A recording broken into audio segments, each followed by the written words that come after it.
নমস্কার বন্ধুরা, আমি শুভ্রা চলে এলাম আমার চ্যানেল শুভ্রা কুকিং অ্যান্ড ব্লগে আবার একটি ব্লগ নিয়ে। 2025-এর কুম্ভ মেলায় মোনালিসা নামের এই মেয়েটি কিন্তু খুব ভাইরাল হয়েছে।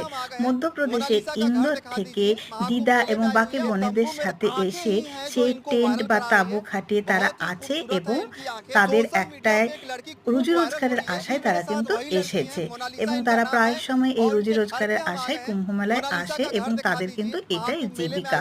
সবাই তো মিষ্টি চাহনি দেখছে এবং তার মিষ্টি কথা শুনছে ঠিকই, কিন্তু একসময় তো এই মেলাও চলে যাবে।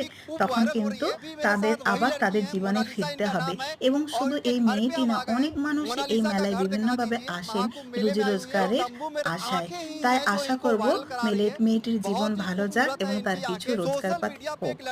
আর ভীষণভাবে ভাইরাল হয়েছে বন্ধুরা, আপনারাও দেখেছেন, আমিও দেখলাম, শেয়ার করলাম। কেমন লাগলো জানাবেন। Tata, bye bye.